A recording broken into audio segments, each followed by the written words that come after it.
2013ko abenduaren 8an diagnostikatu zidaten leuzemia linfoblastikoa akutua, kromosoma Filadelfia positibokin, eta horrek oraindik ere zailago egiten zuen diagnostikoa, komplikatuagoa. Nik eukin nituen sintomak hori diagnostikatu aurretik izan ziren nekea handie, 36 urte neuzken ordun, eta izugarrizko nekea sentitzen hasi nintzen, baina, hori dana estresangatik zala pentsatzen nun. Ze uda ondoren hasi nintzen, uda aurretik aurkezten nituen albistek telebistan, Gaztela-La Mantxako telebistan, uda ondoren hasi nintzen programa bat aurkezten, oso jende gutxi ginen, lan asko inbarra zeon, eta nik uste nun, horregatik zetorrela neke guztioi, eta nekeen ondoren giharretako minekin hasi nintzen baita.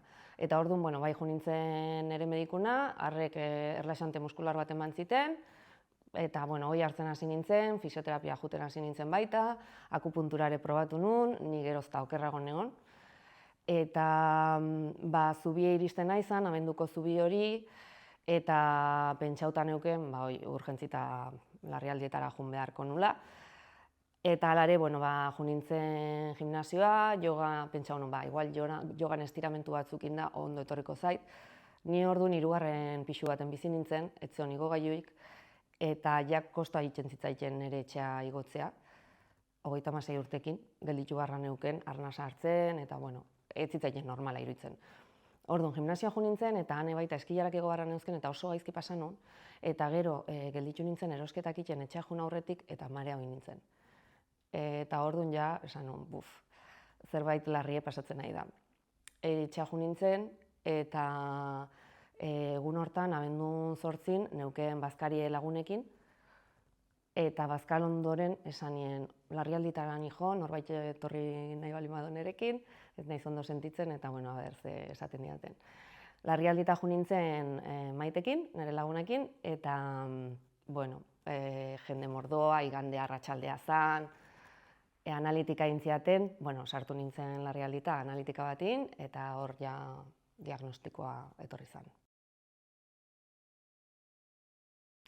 Oso tratu txarra jaso nun, ze gainea bazkari batetik netorren, ni ondo jantzita neon, makillatuta, ez neuken gaixo itxuraik, eta neska batek atenditu ziten hasieran oso gaztea, presidentea izango zala pentsatzen dut, ez ziten beidaurein, entzun ere ez, beha izan hor bere papelak betetzen, eta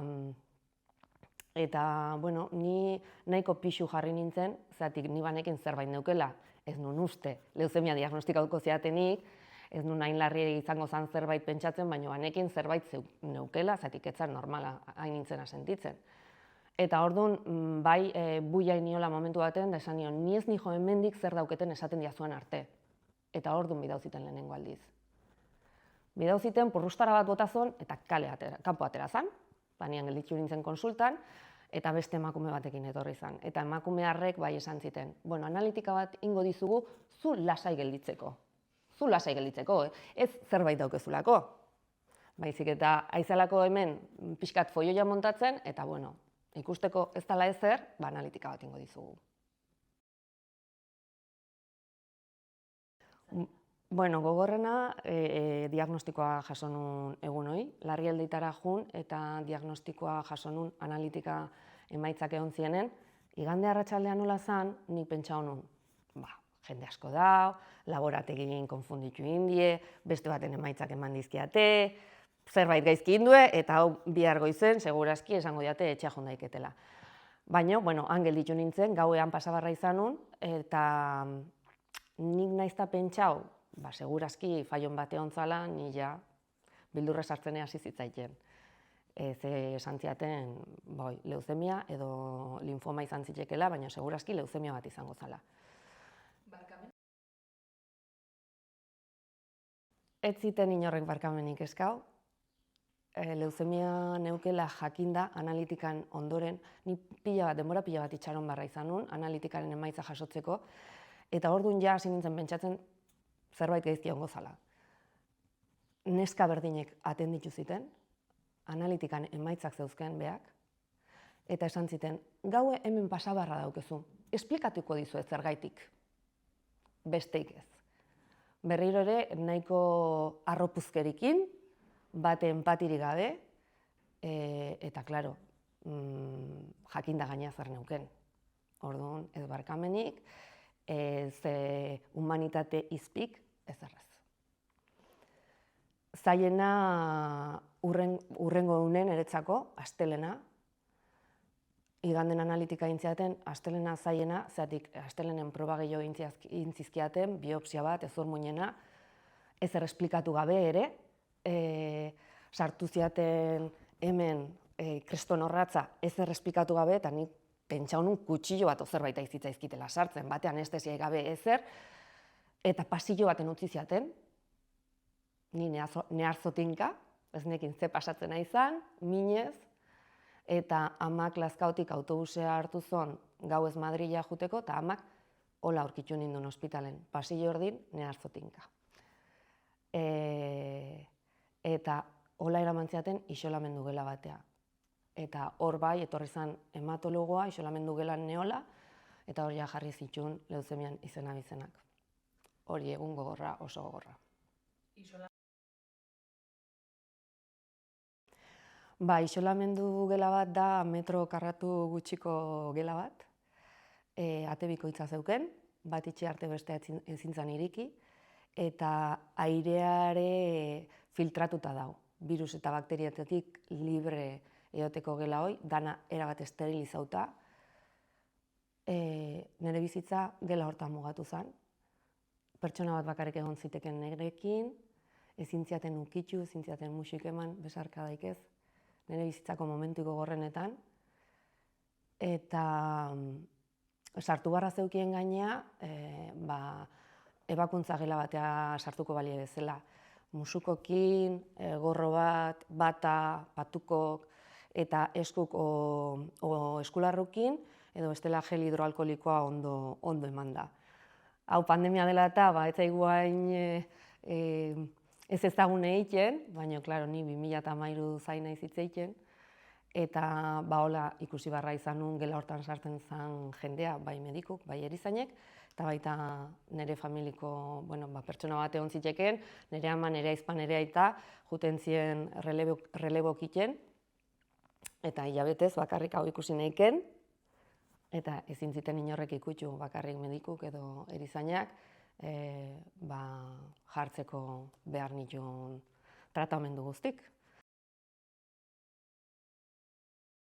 Orduan oso gogorra, eta gainean neuken kriston lehioa hundie, kalea ematen zona, Madrilen, eta, klaro, lehioa hurbiltzen nintzen bakoitzen, hor ikusten nuen, jendea ze presaka eta ibiltzen zen, eta gaur konturatu nintzen lehen aldiz, ze koreografi bizi deun egunero, eta nire horre hongo nintzela ez baneon gela hartan. Eta baita konturatzen zea, nire bizitza jokon zehola, eta mundu ez zala gelditzen, ez? Ni bakarri neola gela hartan. Munduk jarraitzen zola biraka ez gertatu ez balitzu ezela. Bada kolpe gogorra eta apaltasun pixkat emateizuna baita, ez?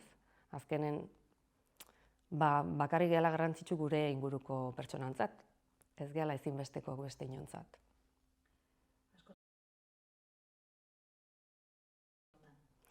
Larrialdietako guztik kenduta, larrialdietan bizi izan dituten egun horiek kenduta, egia esan oso ondo. Oso ondo zaten nik ingresu oso luzek eduki ditut, isolamendu gela hortatik kenduta beste ingresu asko, isolamendu gelatan eta isolamendu gelak ez dienak izan. Eta orduan egia da, erizainek, medikuk, famili bihurtzen diela baita.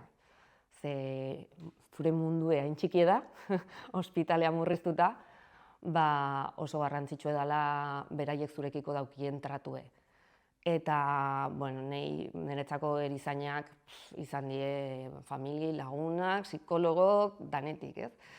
Eta medikutan bi hematologo edukitut, eta, suertea izan detela pentsatzen dut, edo pentsa nahi dut, ez? Batez ere, transplante ondoren, transplanteako eukinun hematologa, bihotzen daramat, eta eramangoet beti.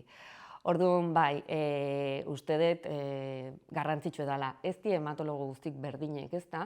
Zatik, nire hematologo nagusik ez zeudenen, beste batzuk etortzen ziren eta batratu ezan berdine. Nik uste hain egoera zaurgarrin zaudenen oso garrantzitsu edala lagun bat egotea beste alden, ez? Eta gainea errebindikatzen dut paziente aktibon papela, nik beti galdetu dut asko, ez dakit kazetarien naizelako izan da edo zergaitik, baina lehenengo hematologo beti esaten ziten zure gela beti azkena sartzen ginen. Zati bagenekin kreston galdera pila inbartzen zenizkigula eta han denbora asko pasabarko genula. Orduan, bai, beti galdetu dut asko, beti ondie preste erantzuteko, eta ez banun ulertzen hematologok esaten zitena, gero erizainei baita galdetu itenien. Orduan, niretzat familie. Eta lehenengo ingresu hortan, isolamendu gela hortan, gainea, klaro, abenduan 8an diagnostikatu ziaten, gabonak pasabarra izan nituen. Eta bada erizain bat, Kristina, baita oso maitea dut, klaro, pasan nituen gabonak, beti pertsona batekin, Madrilen, nire gurasok Lazkaoko die, Madrila jontzien, orduan pertsona batekin, eta urtezarrak baita pertsona batekin. Eta urtezarreko arratsaldea 31, abenduako 31, pasan nun atxekin, eta gaue pasabar nun aizpakin. Eta orduan amare etorri zen, atxekin juteko afaltzea, eta erizainek esan zuen, ingo deu estripzio bat, eta naizta pertsona bat bakarrik egon zitekeen nerekin, bagun hortan, 3 sartu ziren, ama, aita eta aizpa, arratsaldeko 7an, sagardo pixkat ekarri zigun, kopa plastikozko batzuk, eta, egin genuen brindise urte berrigatik, 3 batea, eta, niretzat hoi oso politia izan zen, eta horrek eske beti indarra ematen dizu jarraitzeko, ez? Orduan, holako detaileek asko balio du egoera hortan. Nik kimio asko jaso nun, baina baniekin hasieratik ezurmuin transplantea behar izango nula. Ez nekin orduan zertzan ezurmuine, zertzan ezurmuin transplantea, ez errez. Eta nire inguruko jende bezala, pentsatzen genuen bizkarra goitik bera iriki barko ziatela, operazio bat izango zala, baina ez. Eta, orduan kontura nintzen baita zenbat ez jakintasun daun gai honen ingurun, ez? Ezurmuine azkenen da, gure odoleko zelulak ekoizten ditun fabrika bezala, ez? Dau, gure ezur batzun barrualden, ezurmuine da 100 malgu bat, eta hor ekoizten die odoleko zelula guztik. Globulo zurik, globulo gorrik eta plaketak. Ekoizten die ama zelula batzugatik, ama zelula hematopoietikok deitzen zaie, eta orduan horiek zien nahi globulo zuri leuzemikok sortarazten nahi zana. Orduan, kimiok globulo zuri horiek deusezten ditu, baina transplantea behar da ama zelula horiek deusezteko, zatik ama zelula horiek jarraitzen du globulo zuri leuzemikok sortzen. Orduan, transplantea behar nun bai edo bai. Eta transplantea odola zailean ez dauke ezurmuinekin zerikusik, idea hoi bizkarrezurra iriki barko ziatela bizkarrezurmuinena da, ez dauke batez erikusik, bizkarrezurmuine da bizkarrezurren barrun daun odie, nervioz betetako odie, gu odola zaile hitzeiten, ezurmuin transplantea odoleko zelula batzuk die, eta transplantean niretzat izan da prozesuko gauzaik errezena, zatik iristen da isolamendu gela batea baita ere, odolezko poltsatxo bat ematen duna odola, eta iten dizue kateterran bitartez sartu, 20 minutu irauten do, prozesuk, odola sartzea besteik ez da, transplantea, baina egia da hortako astebeten ematen dizuela kimioa egunero, oso kimio potentea, ze deuseztu barra dukie ama zelula horiek danak. Orduan egunero kimioa, egun bat deskanso, eta transplantearen egunari 0 eguna deitzen zaio, gorputzan resetio bat dalako.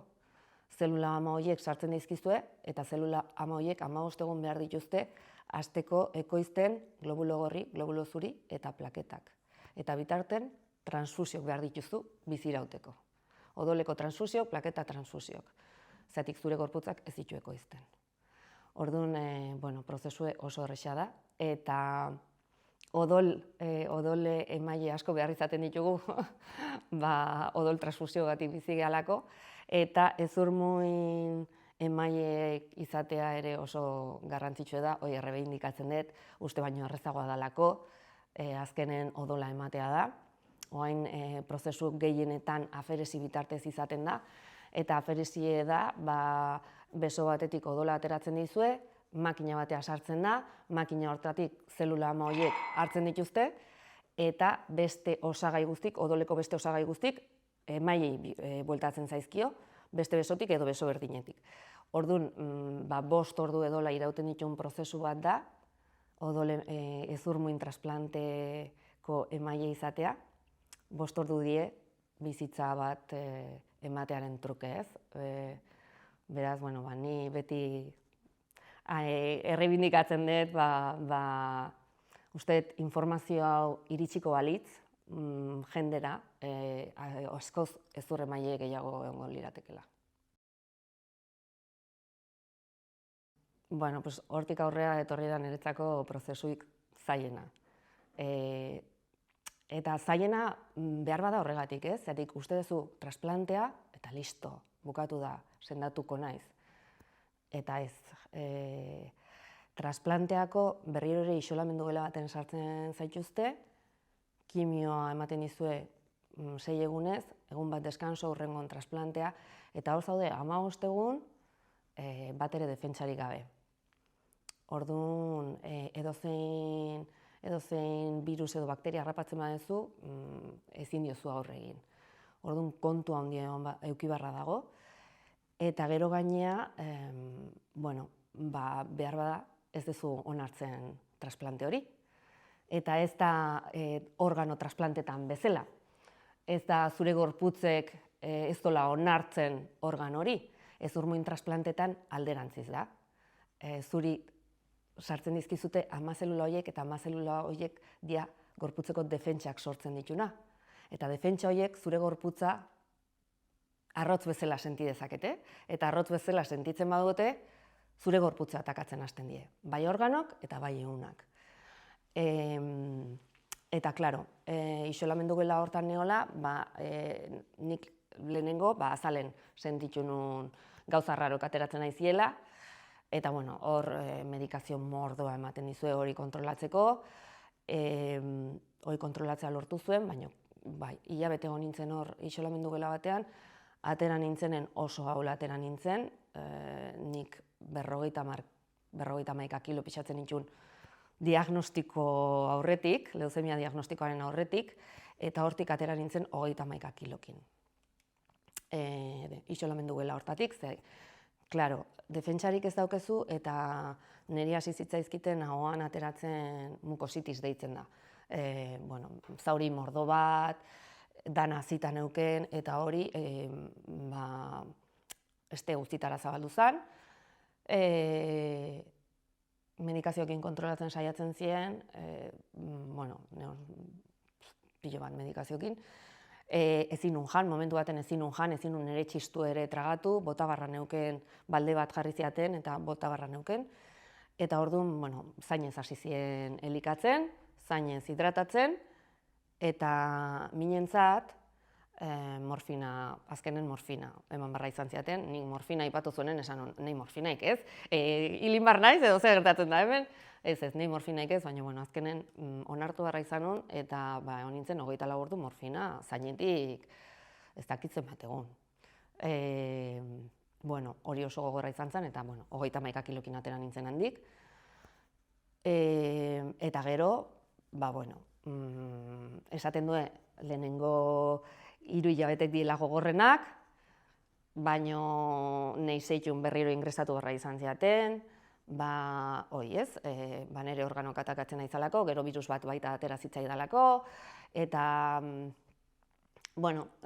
azkenen, dana diarrea mordoan euzken, ezin unez erreten ditu, botaka diarreak, oso ingreso luzek eukin itun, hori kontrolatzeko, tratamentu esperimentalak intzizkiaten baita, Eta hoi deitzen da zure, azkenen zure gorput atakatzen donen ezurmun berri horrei, deitzen zaio EICR, momentu hartan oain aldatu indiote izena, eta da EICR, enfermedad injerto kontra receptor. Komplikazio bat bezala dau jarrita, baino gaixotasun bat da, gaixotasun arraro bat. Eta ez diote gaixotasun izendapena ematen, eta horrek ekartzen du ikerkuntza oso gutxi egotea horren ingurun, tratamentu oso gutxi egotea horren ingurun, eta leuzemia akutu diagnostikotan heriotz gehiena eragiten dona EICR-a da, ez leuzemia bera. Imparable hasta la medula hasi nintzen idazten pixka bat terapia modun, niretzako. Sentitzen nuen idaztek lagundu ingo zitela. Eta orduan psikologa batena juten nahi nintzen.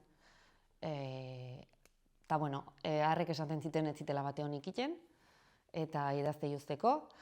Idazte utzi nion, baino sentitzen nuen beharroi, barrutik etortzen zitzaien behar bat zala.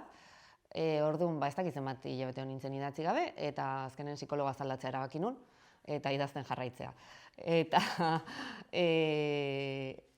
hasi nintzen idazten, eta ez nekin oain dio liburu aterako zan edo ez, baina nik banekin garbi neuken, liburu ateratzen bazan nahi nula izatea ikerkuntzara bideratuta izango zala, ez nula nahi nik dirue jaso liburu horregatik, eta orduan Josep Carreras Fundazioekin jarri nintzen harremanetan, oain dio liburue painaletan zehonen, ez?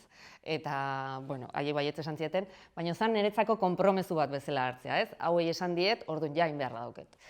Eta, hasi nintzen idazten superlasai, 2019, oso lasai, zatik, klaro, kapitulo bat idazten hasten nintzen, oroitzapen asko, neharriteko gogoa, orduan, lasaitasunez eta patxadaz hasten nintzen idazten, nire denborak hartuz, baina egia da, kapitulo bat bukatzen nunen, zala sensazioa, hau bukatu da, itxi dezu kapitulo hau, eta goain beste gauza batea. Eta hartu nun hor disiplina egunero idazteko, eta gero pandemia etorri zen, eta niretzat zoragarri izan zen pandemia etortzea, zati, klaro, niretzat opari bat izan zen, jende askok ez dola bizi izan, baina ni niretzen neon, osasuntxu neon, komila tarten, beti ere, ze nire revisioekin jarraitzen dut, eta orduan noain dio jarraitzen nun 4 hilabetero, hola, revisioekiten. Baina, niretzen neon bizikalitate honakin, komodidade guztikin, ni isolamendu gela atan egon da gero, niretzen egotea, eta gainea idazteko aukera ematen ziten, ez neuken kalea ateatzeko inungo eskusaik, ez? Orduan, oso ondo aprobetxau nun, hor bukatu nun liburue, pandemia garaian, eta zuzenketa guztikin izkion, dana. Eta orduan, hasi nintzen kurso bat iten baita nola argitaratu, jakiteko eta bat eta beste, argitaratzea lortu nun liburue, eta niretzako terapia bat izan zen, eta baita sentitzen nun izugarrizko eskerrona. Bai nire familiakiko oso presente ontzielako, niretzako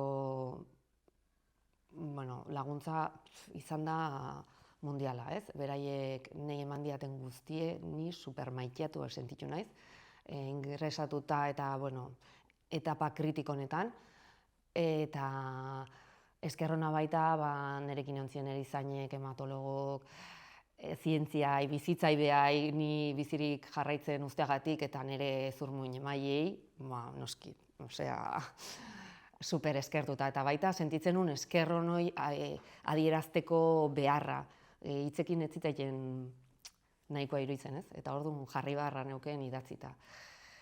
Eta hola sortu zen liburue, pentsatzen nun nire familikok eta nire ingurukok irakurriko zuela, etzola rekorrido handik izango, eta egie esan, argitaratu zanetik, opari bat izan da dana, gertaudan guztie, ze jende mordotara iritsi da, eta bihotz asko ikutu ditula sentitzen dut, eta gainea feedback oso positibo jaso ditut, eta niretzat oso aberasgarria izan da. Hoi ez, jasotzea irakurri don pertsonan ze eragin izan don, ze sensazio utzi dizkion, eta gero atek iriki dizkit baita, hitzaldik emateko atek, unibertsitateen, Leioan egon nintzen, hitzaldik ematen, EASO Politeknikan, Urnietan ere izan naiz, Madrilen ere inditut hitzaldi asko. Batez ere emozio gestio eta hezurmuin emaile izatearen garrantziari buruz. Ze, niretzat liburue baita izan hezurmuin mundu horri argi pixkat emateko eskusa bat, eta kazetaria izan da sentitzen nun bisibilizazio hori behar zola. Eta hitzaldike horri buruz ematen hasi nintzen, eta gainea hezkuntzatik, ez? Ze uste dut informazioi ahalik eta bizkorren eduki, eta hezkuntzatik iristen bazaie hobeto, jendea kontzientego izango da, ze erresa dan, ze gutxi suposatzen duen pertsona batentzat, eta ze mas suposatzen duen jasotzen duenantzat, ez? Orduan, ni eredutzat jarrita, zer egin daiken hezurmuin emaile batek beste pertsona batekiko, horra hasi nintzen, eta baita ere superaberasgarria niretzat izan da prozesu hori, ze hasieran hasi nintzenen, hasi nintzen Lazkaon, ikastolan, nik aninun ikaskuntza guztik initunan, unibertsitatea joan arte, Leioa joan arte, eta orduan etxen hasi nintzen, batxiko jendei eman nion lehenengo hitzaldie, eta pixkat nerviosa jo nintzen, ze ez nekin nola hartuko zuen, oso gaztek ziren, ez zeuzkien ez da 18 urte, eta esaten ze interesatu hartzaile hauei, baina, super isilik egon ziren, super atentu, galdera pilo bat entzizkiaten, eta orduan esan, hemen badau bide bat, eta honi heldu behar diot. Niretzat sarea edukitzea, berdin da familia izan, berdin da Inurri bezalako elkarte bat izan, da super garrantzitsue.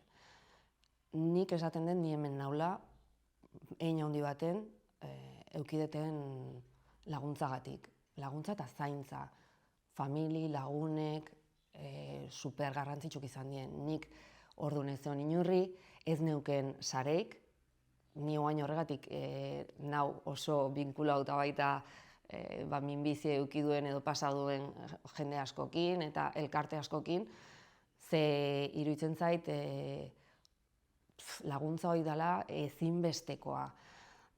Nik jaso dut laguntza eskatu gabe eta onartu egin dut. Baita oso garrantzitsua da gaixok onartzea laguntza hori, ez? Gizarte hontan emakumeek izan barra dukeu superwoman batzutan, ez? Ni nintzen bezala, superindependiente, kanpon lana, etxen lana, zu danetako, eta dana bizkarrea bota eta aurrea, ez? Bakarrik, bakarrik. Eta holako diagnostiko bat iristen denean, zenbat eta lehenago onartu zu bakarrik ezingo zela hortik atera, ordun eta hobeto. Eta nik garbi jakin nun, lehenengo aldiz isolamendu gela igozianetenetik, esan nik hau bakarrik ezin detin. Eta ez nun laguntzaik eskatu beharrik izan, horre hontzien. Horre hontzien nik uste nun baino pertsona gehiago. Batzuk etzien egon, baina ez nien ez da segundutxo bat dedikau, ez? Etzienak egon, guain ere ez daude, ze ez du emerezi hoi, ez? Baina egontzien asko ez nun espero, eta oso maitatu, eta horrek beti ematen dizu arrazoi bat aurrea seitzeko, ez? Zeratik, erorialdi asko egoten die minbizi prozesu baten, baina hor balin badaukezu sarea, beti daukezu arrazoi bat, benga, aurrea egin behar dut. Ezinbestekoa.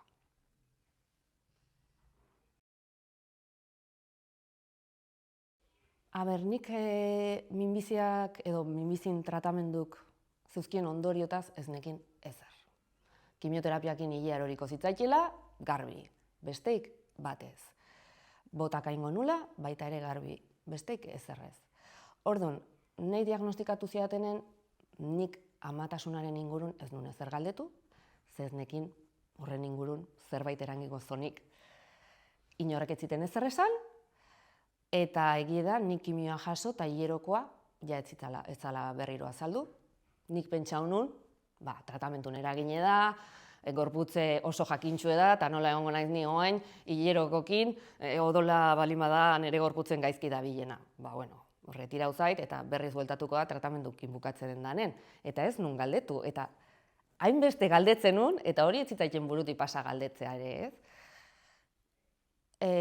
Hola pasau ziren, hilabetek, nik hematologoan neuken ordun,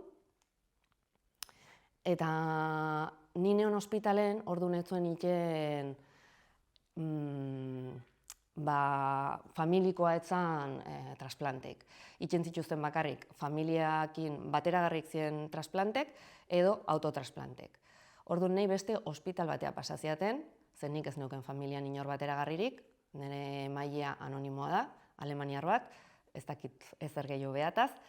Orduan, ospitalez aldatu ziaten, eta han hematologo batek atenditu ziten ezurmuin trasplantearen informazioa emateko. Ni jo nintzenen hauntza lehenengo aldiz, ezurmuinen inguruko trasplantei buruz informazio mordoa eman ziten, eta gero momentu baten galdetu ziten, obulok kongelatzeko denbora eduki zenun? Eta, klaro, ni gelditu nintzen lur eta zur. Esan nion, baina zeatik galdetzen diazu nahiago hain? Eta esan ziten, eske eman dizuten kimio guzti eta gero, oain ezingo zenuke obuloi kongelau, eta trasplanten ondoren, ja, ezinezkoa izango da zu ama izatea. Eta esan nuen, baina nahi inorrek ez dit esan, honi buruz inorrek ez dit informazioik eman oaindik. Eta esan diot, eta oain ezin dut, eta esan ziten ez, oain ja berandu da. Klaro, esan nuen, baina holako gauza importante bat, nik ulertzen dut zuen prioridadea dela ni bizirik mantentzea, baina nik bizirik mantendu nahi balin badet, bizi kalitate batekin mantendu nahi dut. Eta nik 36 urte dauzket, oaindik ama ez naiz izan, ama izateko planteatzen hain nintzen, orduan, nun kokatu behar naiz oain, ez duzue hau kontutan izan.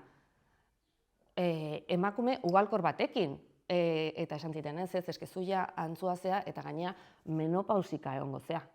Eta esan nun, barkatu. Orduan, etorri zitzaiten kolpen informazioi, eta uste dut, gure eskubideek pasatzen dituztela altutik, hasieratik, zatik. Minbizi diagnostiko bat balin badau, ondorio guztik garbi gelditu barra daukie. Eta ondorio hori nahi oso garrantzitsua iruditzen zait emakume batentzat. Eta hau ez da berdine gizonezkoa edo emakumea izan. Ze nahi gero eman diaten eskusa da, leuzemia akutun kasun ez dala egoten denboraik prozesu guztie itxeko. Baina, erabakie nerea da. Informazioi medikuk eman beharra dauke. Eta nik erabakiko dut etxoin nahi deten edo ez deten etxoin nahi. Orduan, informazioi nahi ez badiazua ematen nire eskubidek etxatea errespetatzen. Gizonezkoen kasun, errespetatzen dituzue. Zatik, gizonezko kasun, espermatotzoidek ateatzea oso erresa da, eta kongelatzea ere bai.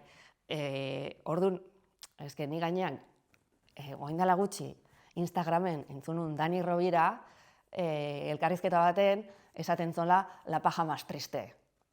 Eta erantzun nion, zuk behintzet aukera izan zenun, ez? Orduan, haite izateko aukera aukiko duzu nahi badezu edo ez badezu, baina besteei ez digute aukera hori eman. Fuertea da, danan bezala gizarte patriarkala, gizonezkon eskubide kontutan hartzen die emakumezkonak baino gehiago, eta medikuntzan ere bai, zetik medikuntzan ikerketako proba guztik gizonezko gorputzetan probatzen die, ez emakumeen gorputzetan. Orduan, seguraski guk medikazio gutxiko behar izan dare, ematen digute gizonezko batek beharko lukeen medikazio berdine. Eta gukan dauzkien eraginek ez daude kontemplatuta. Ze ikerketak egiten die gizonezko eta arratoiak baita erabiltzen die arratoi arrak, ez die emek erabiltzen. Orduan, hortik hasita, genero sesgo izugarria dago danetako. Amatasunen asko eta eske edozein gauzatan. Ze esate dizut tratamendu arabera eta gero gainea guk min batekin joeten baldin bagea, ni larrialdita jo nintzen bezala, guri ez zaigu aintzakotat hainbeste hartzen. Ze beti gea o histerika batzuk edo esagerada batzuk, beraiek joten badie esatez nekatuta daudela eta giharretako mine baldin badaukela, segurazki kontutan hartuko dute, eta frogak egiten hasiko die. Gu joten bagea, ez. Gu joten bagea, ez, beti dago pretestun bat, ez, emakume izanagatik, eta hori ikusten da minbizi kasutan eta edozein kasutan, endometriosi kasutan baita, eske nahi iruditzen zait flipantea, zatik, eske batzuk, 20 urte berandugo enteratzen die endometriosi daukiela. Nola da posible? Osea, nola da posible? Zu jutea medikuna hileroko kriston min emate izula esanez, eta normala da. Ba ez, ilazu frogak, mesedez. Bai, minbiziko albondoriorik alboratuna nik esango nuke osasun sexuala eta sexualitatea dela. Hortik hasita, ez? Antzutasunatik hasita, ez dizuela esaten antzua geldituko zarela, ez dizuela esaten menopausika geldituko zarela tratamentuen ondorioz. Hortik hasita, beste guztia ez zaio erreparorik itxen, ez? Ez da kontutan hartzen eta osasun sexualak gure autoestiman izugarrizko eragine dauke. Menopausi etortzen zaigu gainea, nahi 36 urtekin, 50 urtetik bera diagnostikatzen den pertsona guztiri, emakume guztiri, aldez aurretik. Gure gorputza ez da hortako preparatuta, ze 50, 51, 52 urtetik menopausia etortzen zaizunen gorputze preparatzen juten da. 10 urte damazki preparatzen etapa hortako. Guri golpetik etortzen zaizkigu, eta horrek izugarrizko albo ondorio dauzke, eta inorrek ez digu hortaz hitz egiten. Hematologok edo onkologok ez digute hortaz hitz egiten. Ginekologona joten zea eta extraterrestre bat bezala bidatzen dizue. Orduan, esatezu, nahi zerbait gertatzen nahi naiz, zer naiz, bitxorraro bat, ni hola sentitzu naiz urte askotan, eta ikerkuntzatik inditut nire aldetik, tailer pila batetan apuntatu naiz, espezialista asko nahu naiz, zer gertatzen zitzaiten ulertu ahal izateko, eta gero, partekatzen hasi naizenen, zer gertatzen zitzaiten, aurkitu naiz, jende asko daula, emakume asko, gauza berdinak gertatzen zaizkiguna. Eta horren ingurun ez da ezer hitz egiten, tabu asko dau, lotxa asko dau, eta oso garrantzitsua da hortaz hitz egitea, eta horren ingurun ere sare bat edukitzea. Eta horregatik, nik beste leuzemia pasadon beste neska batekin sortu deula Igera izeneko elkartea, eta konturatu geha, elkartea sortu deunetik konturatu geha, ez gehala gutxi batzuk, baizik eta gehienak, ez? Emakume gehienak diagnostikatzen zaienen edade hortatik bera, eta edade hortatik aurreare bai, ez? Igual ez daukie menopausia normal batek edukiko zituen ondorio bakarrik, baizik eta minbizia pasa ondoren eta tratamentu pasa ondoren dauden ondorio larriagok, eta orduan, baita, ni kontura nahi ze garrantzitsua edan, hasieratik hor ginekologo eta sexologo bat egotea, ekipo multidisziplinar hortan, basiko onkologo, fisioterapeuta, nutrizionista batekin batea, zenbat eta azkarrago hasi hori tratatzen, albondoriok askoz ere txikigok eta kontrolatuko die. Baina, klaro, inorrek ez digu hortaz hitz egiten. Ez daude profesionalak, ez daude preparauta, ze hau baita da mende hontako kontu bat, ez? Lehen minbizia diagnostikatzen zen pertsona zarragotan. Eta orain minbizia mende hontan diagnostikatzen da jende geroz eta gaztegotan. Eta orduan, sexu harremanak eduki nahi ditugu, eta normaltasunez eduki nahi ditugu sexu harreman horiek. Eta orduan, gai hau, mende hontan hitz egin beharreko gai da, ez? Orduan, hasi beharra daukegu pixkat alfonbratik ateratzen.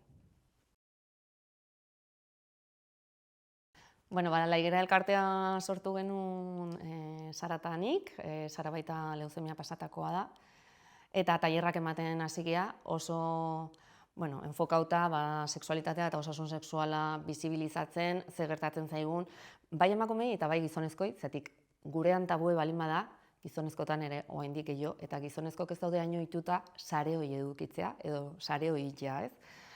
Orduan, tailerrak ematen hasi ginen, eta Valentzien genuen tailer baten etorri ziren lehenengo bi gizonak. Ematen aigean tailerretan izan dien lehen bi gizonak han izan ziren, ez?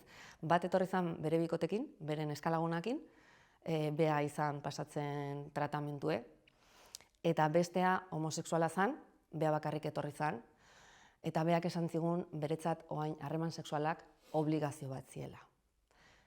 Ze gogorra entzutea hori mutil batei, ez?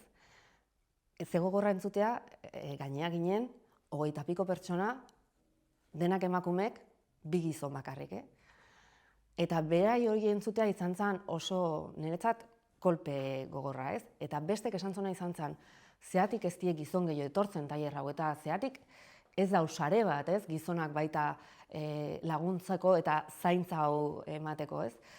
Bueno, guk egie da laigera irikita zeola gizon emakumezkontzat, baina ordu arte beti emakumeek izan ditugula, eta beti emakumeek izan diela gerturatu dienak, galdetu digutenak, tailerreta etorri dienak.